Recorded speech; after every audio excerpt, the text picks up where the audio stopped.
Assalamualaikum warahmatullahi wabarakatuh. Halo teman-teman, jumpa lagi dengan TRS Voice. Teman-teman rasa ingin tahu daripada fans Mas Akbar Salam tentang perjalanannya dari masa kecil sehingga sampai sekarang selalu ditanyakan.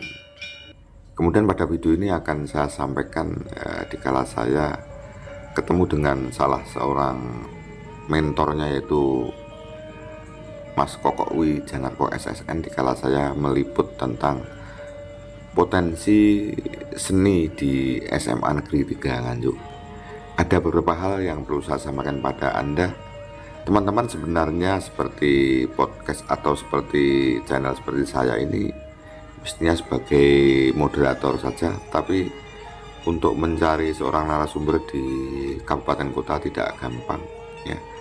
Oleh karena itu ada beberapa hal yang saya ingat perlu saya sampaikan pada Anda tentang perjalanan meniti karir seorang Ki Akbar Salam dikala masih anak-anak.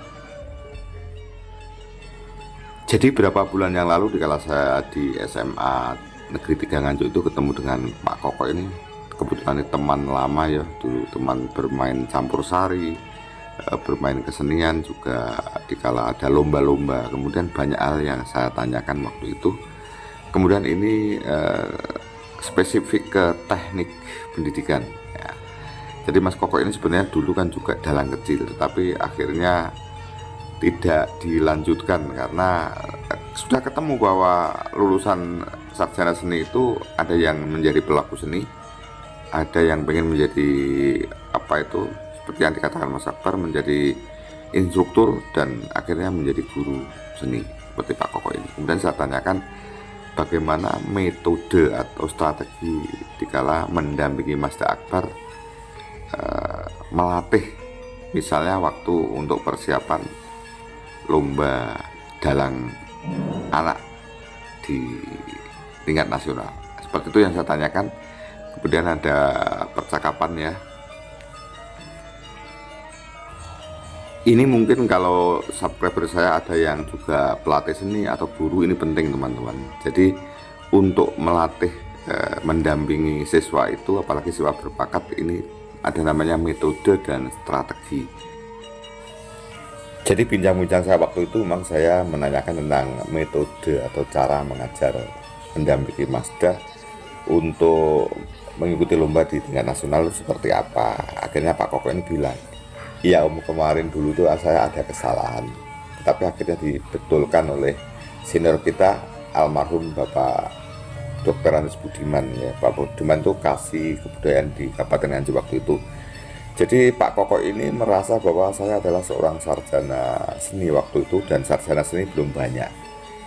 Dikala mendapatkan tugas untuk mendampingi seorang anak kecil yang ingin lomba di tingkat nasional, potensi atau strategi yang digunakan itu ternyata dianggap kurang benar, karena waktu itu ditegur oleh Bapak Budiman, jangan gitu metodemu, anak ini anak berbakat itu jangan disuruh menirukan sampean, jangan disuruh menirukan gurunya.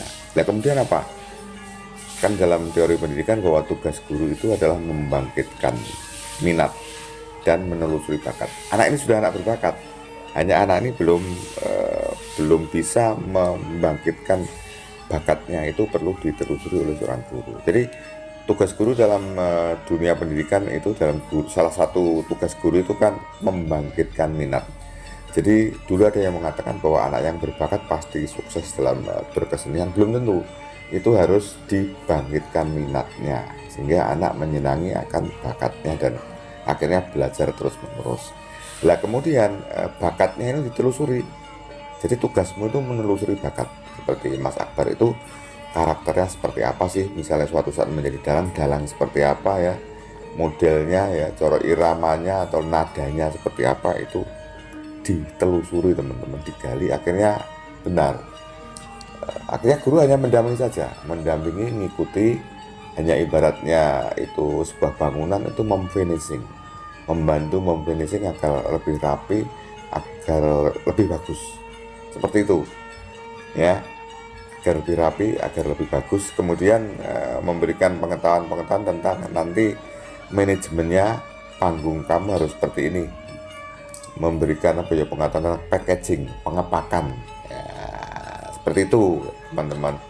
Ya ternyata akhirnya itu menjadi lancar dan si siswa itu menjadi nyaman dan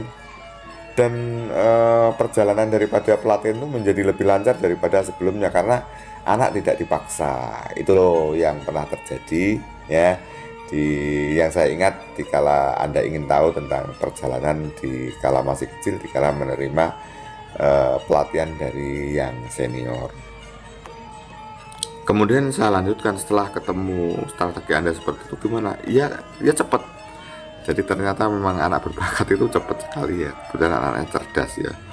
Itu menerima instruksi yang isinya ya memoles ya memoles bahasanya, memoles bakatnya itu cepat sekali. Dan ya memang perlu dipoles karena anak-anak kan belum punya pengalaman untuk pentas itu seperti apa, menghadapi audiens seperti apa. Itu yang perlu disampaikan dari instruktur. Jadi seperti itu. Kemudian Mazda ini punya kelebihannya itu mungkin salah satu faktor menjadi yang terbaik itu, jadi waktu lomba itu menurut Pak Koko ini ya teman-teman tolong dicermati.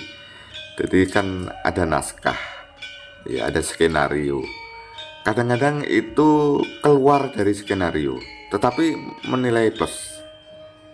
Jadi misalnya begini, dikala sedang pentas kemudian listrik mati, kemudian dikala listrik menyala itu waktunya waktunya adzan.